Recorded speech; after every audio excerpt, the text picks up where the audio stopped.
नमस्कार, सीएनबीसी आवाज पर आप सभी का स्वागत है। आप देख रहे हैं खिलाड़ी नंबर 1। एक्सपायरी का दिन और एक्सपायरी थोड़ी सी बाजार के लिए भारी पड़ रही है क्योंकि बिकवाली का दबाव खासा है। 2294 ये ऊंचाई थी आज निफ्टी के लिए, लेकिन आप देखिएगा इस समय डे लो के आसपास इंडेक्स ट्रेड करता हुआ 21,900 को होल्ड नहीं कर पाए हैं हम। 884 के लेवल्स, अब 82 के लेवल्स पर इंडेक्स ट्रेड कर रहा है, तो क्लियरली फ्रेश डे लो पर इस समय मार्केट आता हुआ। निफ्टी बैंक का दर्द ज्यादा है, 536 अंकों का नुकसान इधर 46,481 पर इस समय ये इंडेक्स आ चुका है, तो क्लियरली ये भी इनफैक्ट डे लो के आसपास ही ट्रेड करता हुआ 47,000 पर हम टिक नहीं पाए हैं। करीब 1.5% से ज्यादा का नुकसान एचडीएफसी बैंक ने दिखाया है। इंडसइंड बैंक में भी अब बिकवाली बढ़ती हुई दिखाई दे रही है। इसके साथ ही आप गौर करेंगे आईसीआईसीआई बैंक, कोटक के सारे स्टॉक्स हैं जो इंडेक्स को नीचे खींच रहे हैं। एडवांस डिक्लाइन रेशियो नेगेटिव है। इनफैक्ट मिड कैप इंडेक्स आज कमजोर है, लेकिन इतना कमजोर नहीं है जितना शायद पिछले 2 ट्रेडिंग सेशंस में देखने को मिला हो। 70 पॉइंट की गिरावट, लेकिन हाँ, दबाव का सिलसिला कायम है। इंडेक्स के कंट्रीब्यूटर्स आपकी स्क्रीन पर लेकर आएंगे। इस समय जो फ्रेश बिकवाली आ रही है वो दरअसल ग्रासिम की तरफ से आती हुई दिखाई दी है, लेकिन इंडेक्स के कंट्रीब्यूटर स्क्रीन पर रखेंगे तो वहां पर एक साफ होगा कि ज्यादा प्रेशर कहां पर है। यहाँ पर बैंकिंग काउंटर्स, रिलायंस जैसे काउंटर्स का सबसे ज्यादा योगदान है सेल साइड्स की तरफ।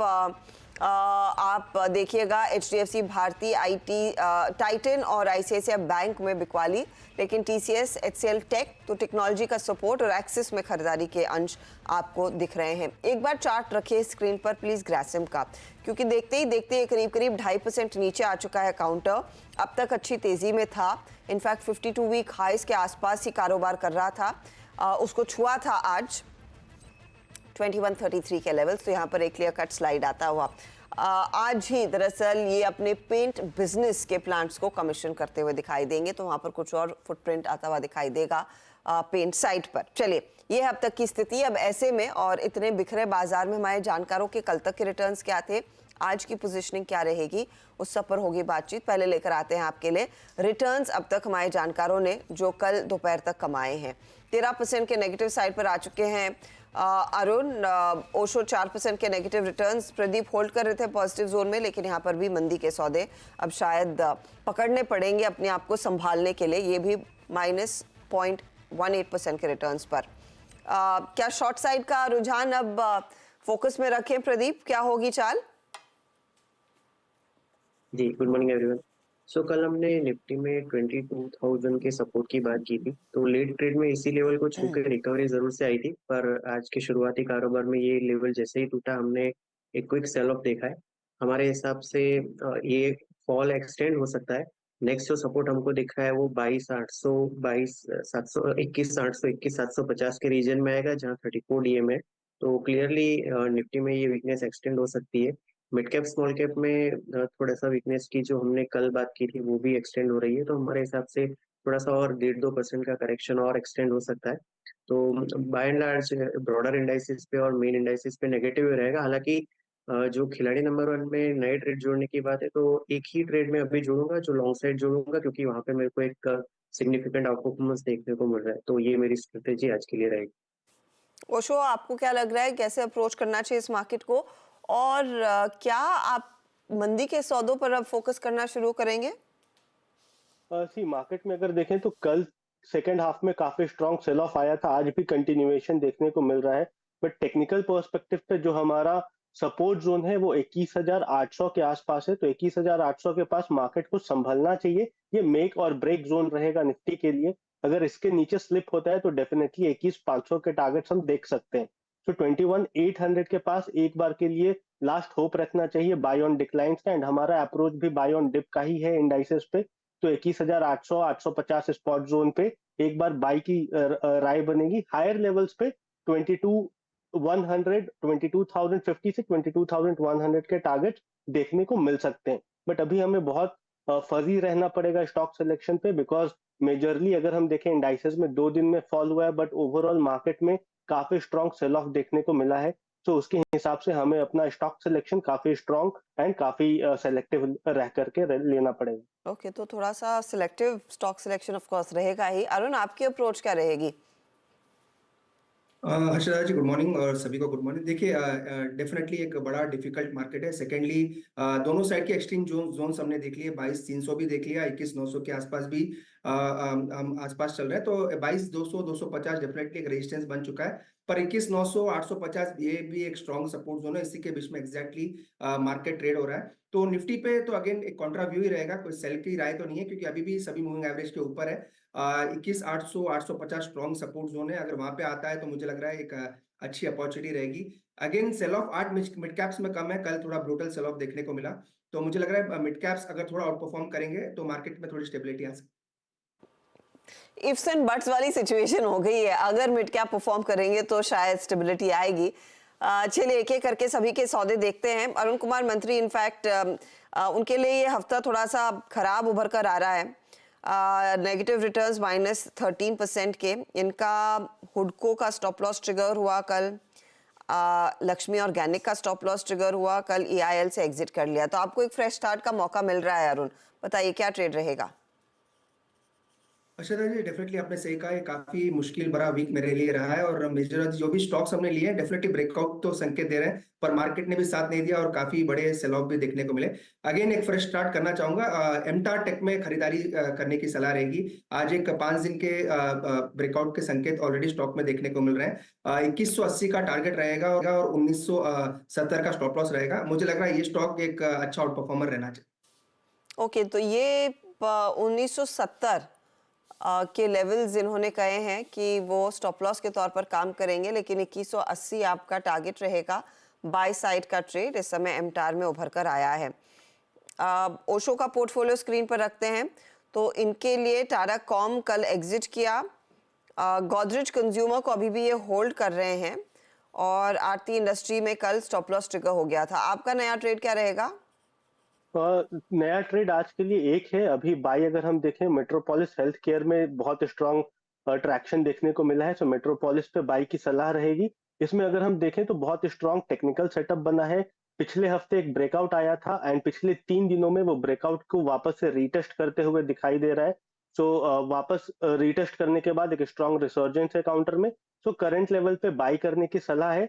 1720 का स्टॉप लॉस मेंटेन करके चले एंड हायर लेवल्स पे, ऑल्दो पहला टारगेट इसका 1800-1810 के पास आ रहा है, बट उसे अगर ब्रीच कर पाता है तो वहां से 1840 के टारगेट्स हमें इसमें देखने को मिल सकते हैं। ठीक है, तो 1800 के लिए तो पहले टारगेट के लिए एक अपॉर्चुनिटी मेट्रोपोलिस में 1720 का स्टॉप लॉस रहेगा।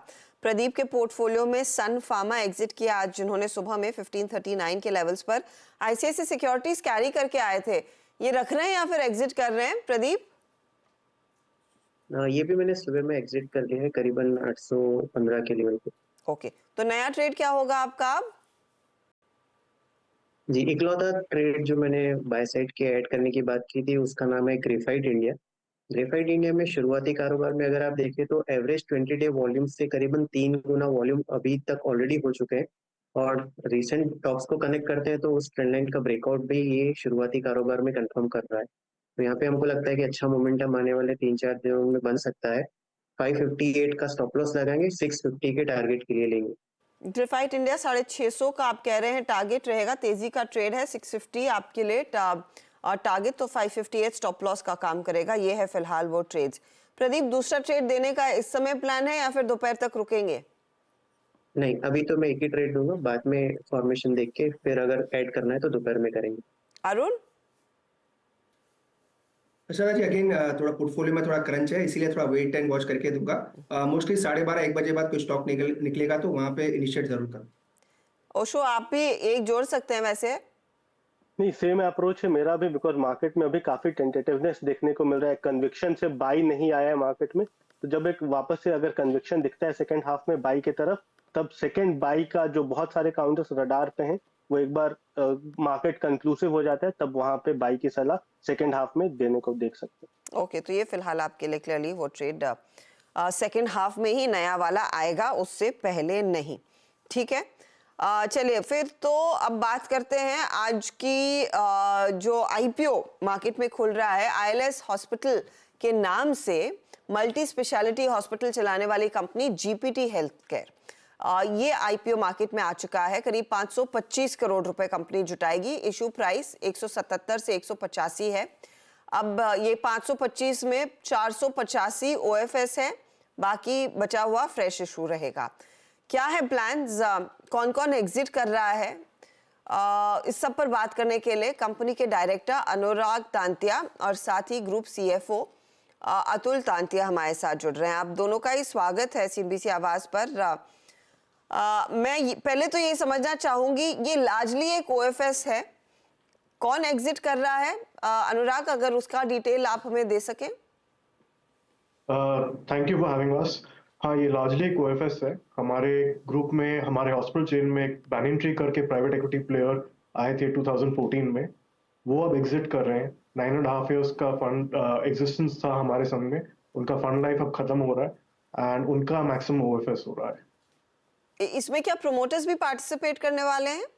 नहीं, प्रोमोटर्स ओएफएस में पार्टिसिपेट नहीं कर रहे हैं। Promoters are interested in the business और हम अभी भी स्टेक रख रहे हैं फुल। ओके, और कितना स्टेक है इस समय प्रोमोटर्स का कंपनी में? प्रोमोटर्स का अभी 67% स्टेक है। पोस्ट इशू करीब 65% स्टेक हो जाएगा। ओके, और वो जस का तस रहेगा। ठीक है, so that is understood. Primary OFS है क्योंकि बैनियन ट्री जो इनके साथ पहले जुड़ा था वो अब एग्जिट कर रहा है, वो भी मुनाफा वसूलेंगे। तो और प्रोमोटर्स ज्यादा स्टेक नहीं बेच रहे, सिर्फ 2% इनका स्टेक कम होगा इस इशू के बाद। लेकिन अतुल जी, यहाँ पर एक चीज मैं और पढ़ रही थी कि जो बाकी रकम, जो फ्रेश इशू है, उसमें आप अपना डेट कम करने की कोशिश करेंगे। तो डेट इस समय किन लेवल्स पर है, कितना कम करेंगे? अगर उसका कुछ टाइमलाइन हमारे साथ शेयर कर पाए। जी, डेट हमारे बैलेंस शीट पे काफी कम है अभी। As of December about 46 crore debt है एंड फ्रेश इशू से हम 30 करोड़ डेट कम कर देंगे। तो बाकी जो 16 करोड़ है वो भी हम नेक्स्ट 12 महीना में कम कर देंगे एंड डेट फ्री हो जाएंगे FY25 में। ओके, FY25 में you'll be absolutely debt free. That's good to hear. अब मैं आपके बिजनेस को समझना चाहूंगी। आप एक लार्जली रीजनल प्लेयर हैं अनुराग। किस तरह की ऑक्यूपेंसी आप इंजॉय करते हैं, if that's the right way to look at it? Average stay कितना रहता है आपके पेशेंट्स का जब आपके हॉस्पिटल में आते हैं? हम लार्जली एक रीजनल हेल्थ केयर प्लेयर हैं। हमारे 4 हॉस्पिटल हैं in the eastern part of the country. Eastern part of the country, जैसा कि आप जानते होंगे, काफी अंडर पेनिट्रेटेड है हेल्थ केयर पर्सपेक्टिव से। यहाँ पे करीब 13 से 14 बेड है पर 10,000 population, compare to the other parts of the country having a much larger density. हमारे हॉस्पिटल्स, अभी जो 4 हॉस्पिटल हैं, एग्रीगेटेड ऑक्यूपेंसी 60% है। करीब 70-75% occupancy is an optimal occupancy. हमारी ऑक्यूपेंसी थोड़ी कमजोर है 60% पे, क्योंकि एक नई हॉस्पिटल हावड़ा कमीशन हुई थी जिसकी ऑक्यूपेंसी रैंप अप हो रही है। उसकी ऑक्यूपेंसी रैंप अप होने के बाद हम भी करीब उस लेवल पे आ जाएंगे। ओके, और ये ऑक्यूपेंसी जब बढ़ेगी तब बढ़ेगी, लेकिन एवरेज रेवेन्यू पर बेड कितना आप लोग कमा लेते हैं? And how is it in amongst your peers? Where do you stand? तो हमारी आरपॉप 32,000 लेवल पे है, जबकि लिस्टेड नेशनल प्लेयर्स ऑलमोस्ट 50,000 के लेवल पे है। हमारी जो आरपॉप की लेवल है 32,000 is at par with our regional players. हमारी this 32,000 is a factor of the region where we operate in. अगर रीजनल प्लेयर से कंपेयर करें तो हम उनके संग में ही हैं, बट कंपेयर टू नेशनल, हाँ, हम जरूर एक डिस्काउंट पे हैं, क्योंकि हम एक मिडिल इनकम फोकस पे काम करते हैं। हम चाहते हैं कि जो हमारे हॉस्पिटल्स हैं उसके 4-5 किलोमीटर के रेडियस के पेशेंट्स को केटर करना चाहते हैं। इसीलिए एक इंटेंशनल इफेक्ट भी है आरपॉप को कम रखने का। लेकिन अतुल जी, फिर दिक्कत एज ए सीएफओ आपके लिए यही होती है कि आप लो कॉस्ट में अच्छी सेवा देना चाहते हैं, नेबरहुड के पेशेंट्स को ज्यादा केटर करना चाहते ताकि वहां पर एक क्लाइंट बेस बने। लेकिन इस तरह के एनवायरनमेंट में फिर अतुल, मार्जिन्स की सिचुएशन क्या रहती है? जहां तक EBITDA मार्जिन की सवाल है, लास्ट ईयर हमारा EBITDA मार्जिन करीबन 22.5% था अभी सितंबर हाफ ईयर तक, जो कि रीजनेबल EBITDA मार्जिन है। जैसे जैसे ऑक्यूपेंसी बढ़ेगी हावड़ा और बाकी हॉस्पिटल्स की, ये EBITDA मार्जिन इंप्रूव होगा। हम EBITDA मार्जिन को कंट्रोल करने के लिए काफ़ी कॉस्ट मेजर्स यूज़ करते हैं, जैसे कि मार्केटिंग कॉस्ट, क्योंकि हम एक नेबरहुड में काम करते हैं, मार्केटिंग कॉस्ट हमारा मिनिमल रहता है। हम काफी सारे टूल्स यूज करते हैं, जैसे SAP यूज करते हैं बैकएंड में फाइनेंशियल कंट्रोल के लिए, एक अच्छा HMIS यूज करते हैं to give service delivery to the patients, which ensures कि हमारा जो EBITDA मार्जिन है 22 से 23% के बीच में अभी रहे, और जैसे जैसे ऑक्यूपेंसी बढ़ेगी ये EBITDA मार्जिन इंप्रूव करेगा। ओके, तो it is clearly dependent on how well your occupancy does, फिर उसमें EBITDA मार्जिन में भी इंप्रूवमेंट देखने को मिलेगा। अनुराग, आपने मेंशन किया हावड़ा में एक नया हॉस्पिटल आप खोल रहे हैं, क्या कुछ और नए लॉन्चेस पर कंपनी का फोकस रहेगा? क्या आप अपने फुटप्रिंट को बियॉन्ड ईस्ट ऑफ इंडिया भी बढ़ाना चाहेंगे? हमारी हावड़ा हॉस्पिटल ऑलरेडी खुली भी है, वो एक नेसेंट हॉस्पिटल है जिसका ऑक्यूपेंसी थोड़ा कमजोर है। ओके, अभी उसके अलावा हमारे 2 नए हॉस्पिटल आ रहे हैं, एक रायपुर में आ रहा है जो कि इस कैलेंडर ईयर के एंड तक चालू हो जाएगा, और एक रांची में आ रहा है जो कि FY 27 तक चालू होगा। ईस्टर्न इंडिया काफी अंडर पेनिट्रेटेड है हेल्थ केयर के को देखते हुए, और हमारा फोकस ईस्टर्न इंडिया में ही रहेगा। ईस्टर्न इंडिया में हमारा ब्रांड नेम है और हम चाहते हैं कि ईस्टर्न इंडिया में फोकस करके अपना ब्रांड को और बढ़ाएं। ओके, और रफली कितना इन्वेस्टमेंट आप करेंगे इन नई फैसिलिटीज में जो रायपुर की बात हो रही है, अतुल? तो रायपुर में हम एसेट लाइट मॉडल में जा रहे हैं, जहां पर हमने लैंड और बिल्डिंग एक लोकल डेवलपर से लॉन्ग टर्म लीज पर लिया है, बाकी इक्विपमेंट और फर्निशिंग हम करेंगे, जिसमें लगभग 55 करोड़ रुपया खर्चा होगा। और जहां तक रांची का सवाल है, उसमें भी हमने एसेट लाइट मॉडल चूज किया है, which will entail a expenditure of almost 50 crore रुपए, दोनों मिलाकर अबाउट 105 करोड़ रुपया। ये एसेट लाइट मॉडल हमने इसलिए भी चूज किया है क्योंकि हमको नेबरहुड में शहर के बीच में एक अपॉर्चुनिटी मिली to set up the hospital, और इसमें हमारा ROC ROE जो कि ऑलरेडी 25% के ऊपर है, वो वहाँ मेंटेन रहेगा। तो मैं आपसे फिर ये समझना चाहूंगी अतुल जी कि आपके पास कैश ऑन बुक्स कितना है, एंड ये जो आप रफली 100 करोड़ इन्वेस्ट करेंगे, would you have to raise funds for that, क्योंकि आप अपने डेट को कम करने की कोशिश में है इस समय, so I am assuming you are using your internal accruals. Correct, तो एज ऑफ टुडे ये जो 2 नए हॉस्पिटल आ रहे हैं उसके लिए 38 करोड़ रुपया कैश ऑन बुक्स है, which will fund the growth. क्योंकि हम एक नेबरहुड मॉडल में ऑपरेट करते हैं, हमारा कैश फ्लो काफी स्ट्रांग है, हम 95% कैश और इंश्योरेंस बिजनेस करते हैं, 5% बिजनेस केवल गवर्नमेंट स्कीम्स या कॉर्पोरेट टाई अप से है। इसके तहत हमारा 80% cash flow to EBITDA conversion है, तो हमारा इंटरनल अक्रूवल्स काफी स्ट्रांग रहता है। सो ये जो 2 नए हॉस्पिटल्स आ रहे हैं, हम अपने आप से फंड कर पाएंगे, हमें नया पैसा रेज नहीं करना पड़ेगा। बहुत बहुत शुक्रिया आप दोनों का हमारे लिए समय निकालने के लिए, and good luck for the issue. Thank you. चलिए, तो ये बात हुई इस नए इशू की। GPT हेल्थ केयर का जो इशू आज मार्केट में खुल चुका है, 26 फरवरी तक ध्यान रहे आप इसमें पैसा लगा सकते हैं। 177 से 186 रुपए का प्राइस बैंड है। लेंगे एक ब्रेक के बाद एक रिकैप लेकर आएंगे खिलाड़ी नंबर 1 का।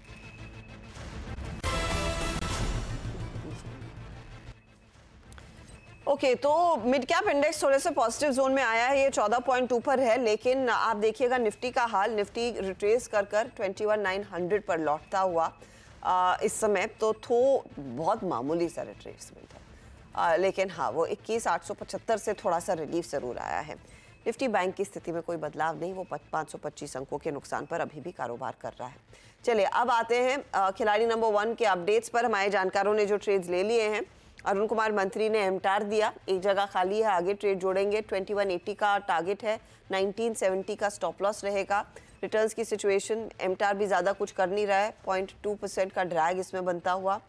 अगला ट्रेड प्रदीप का, प्रदीप ने ग्रेफाइट इंडिया जोड़ा, एक जगह खाली रखी है, 650 का टारगेट है, 558 का स्टॉप लॉस है। यहाँ पर ग्रेफाइट इनको 0.24% जोड़ कर दे रहा है। ओशो के पोर्टफोलियो पर नजर डालेंगे तो गोदरेज कंज्यूमर कल से आज में इन्होंने कैरी किया, 1300 का टारगेट और 1208 का स्टॉप लॉस है।